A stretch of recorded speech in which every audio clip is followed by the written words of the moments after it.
Justement, Emmanuel Macron, vous le disiez, qui va publier un entretien dans Le Parisien demain matin. Alors, il dit en effet, déjà, les Jeux ne font que commencer et je sais tout ce que cela implique derrière. Il précise, je serai donc vigilant jusqu'à la dernière seconde. Nous serons tous en apnée, dit-il, jusqu'au 8 septembre.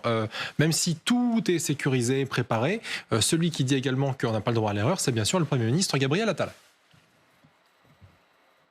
Nous sommes une cible, d'une manière générale. Nous le sommes d'autant plus au moment où nous accueillons le monde à l'occasion de ces Jeux. Plusieurs millions de spectateurs qui vont se rendre et qui se rendent actuellement en France. Et le monde qui aura les yeux rivés sur la France à l'occasion de ces Jeux. Donc nous sommes une cible. Il y aura, ça m'a été redit ici par les équipes, il y aura des cyberattaques. L'enjeu, c'est d'en limiter au maximum la portée. Il y aura des cyberattaques. On est tous d'accord là-dessus. Tout le monde sait que ça va être un gros enjeu. Mais encore une fois, j'aimerais qu'on se mette tous d'accord ici. On n'arrête pas de dire dans les médias, nous également, on se pose la question de savoir si, en effet, la sécurité sera suffisante. On est bien d'accord, je vous pose la question, que oui, en l'état, on a tout fait, on a fait le maximum, Géraldine Vossner. Ah, moi, je suis... en tout cas, c'est absolument inédit, du jamais vu dans l'histoire des grands événements mondiaux. Il faut bien se représenter parce qu'on a parfois la mémoire courte. 2012, les JO de Londres, on a tous écrit des articles pour dire une sécurité maximale. C'était 25 000 policiers. Aujourd'hui, c'est 45 000, plus 10 000 militaires, plus 22 000 sécurités privées. C'est du jamais vu, c'est inédit. Donc, le gouvernement même si on voulait faire mieux, on pourrait pas. Colossaux. Réellement colossaux. Sur la cybersécurité, c'est intéressant parce que on a bénéficié du retour d'expérience des JO de Tokyo. À l'époque, il y a eu, je crois, 450 millions d'attaques cyber.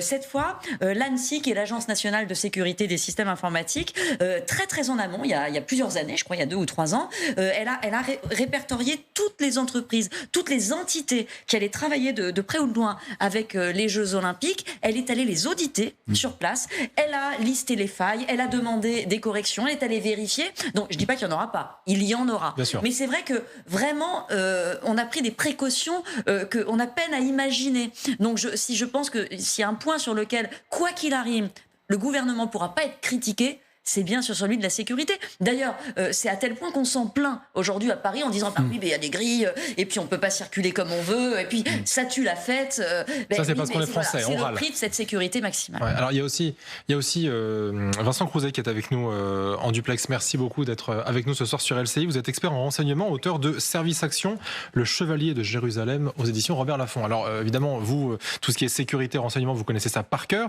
Il y a un rapport sénatorial qui est sorti nous indiquant que l'ingérence étrangère, elle est littéralement partout. Est-ce que ça fait une énorme différence lors de l'organisation d'un événement comme les JO ? Alors oui, mais je pense que le coup est déjà parti et que le plus difficile, le plus dur est déjà derrière nous. Parce qu'il faut se mettre un petit peu à la place des Russes aujourd'hui, ou à la place de l'ennemi ou de l'adversaire. Quand on travaille dans le renseignement, l'important c'est d'être aussi dans les yeux de l'adversaire.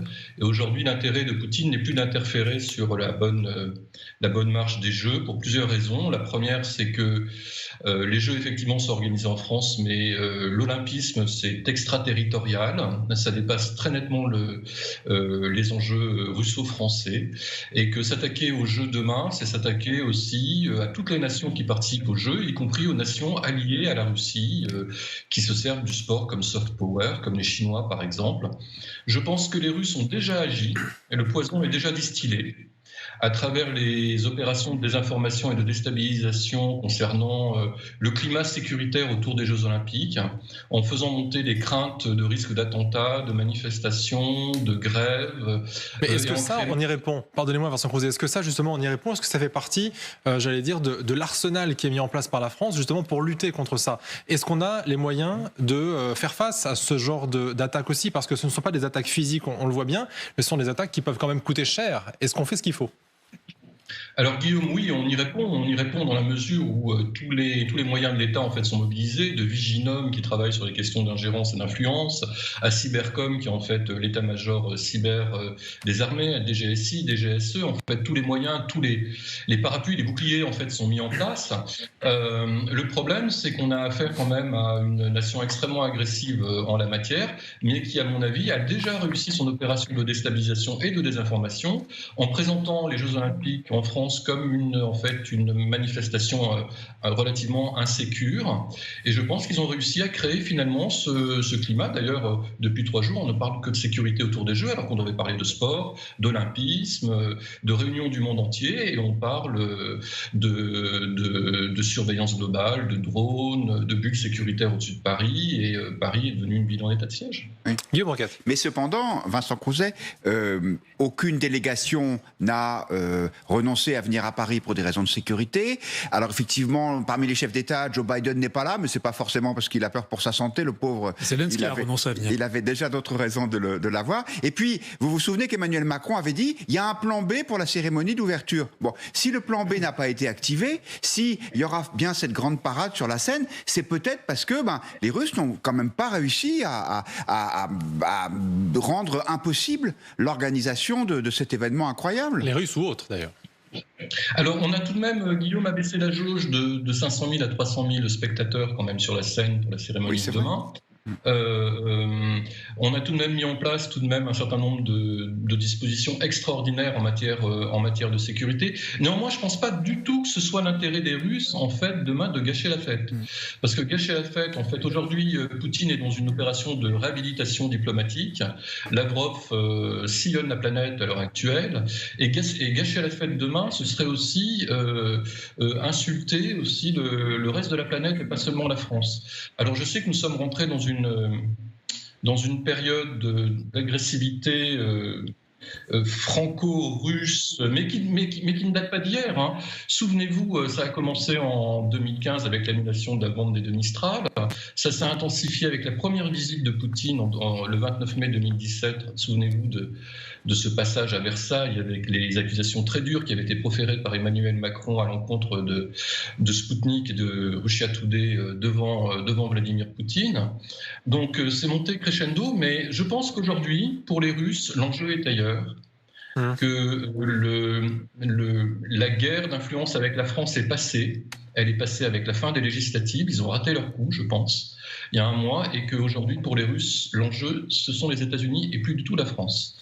Néanmoins, une partie de la fête est un peu gâchée, justement, par cette espèce de psychose, de guerre psychologique, finalement, qui a été menée, malheureusement, de manière assez efficace. Vincent Crouzet, restez avec nous un instant parce que je voudrais juste remercier nos experts politiques d'avoir été avec nous ce soir. Merci beaucoup. On va faire rentrer maintenant nos experts internationaux. Mais d'abord, une autre question pour vous, Vincent Crouzet. Il y avait cet homme, ce Russe, qui a été arrêté le week-end dernier à Paris parce qu'on le soupçonne de projeter une attaque, une déstabilisation politique d'ampleur. Qu'est-ce que ça veut dire, une attaque politique d'ampleur ? Voilà. Quels sont les termes exactement qui se cachent derrière ça ?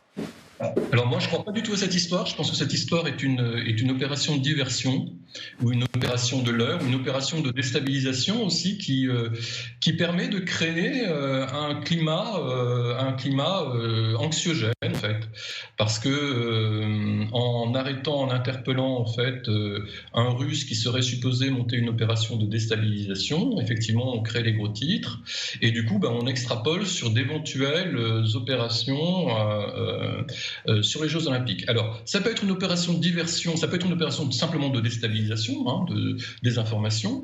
Ça peut être aussi une opération, un leurre qui pourrait cacher des opérations clandestines, en revanche, beaucoup plus sérieuses. Parce que là, en l'occurrence, en ce qui concerne ce dénommé Kirill Griasnov, quand même, il a semé des petits cailloux blancs sur sa piste depuis plusieurs années. Et je dirais, la ficelle est un petit peu grosse, un petit peu le miroir aux alouettes, cette affaire-là. Donc, pour moi, c'est plutôt une opération de diversion qu'autre chose. Et finalement, qui fonctionne bien.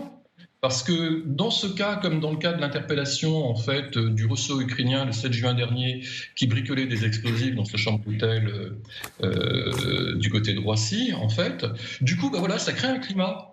Et ça fonctionne bien. Ça fonctionne bien à très peu de frais. Merci beaucoup Vincent Crouzet d'avoir été notre invité à distance ce soir sur LCI.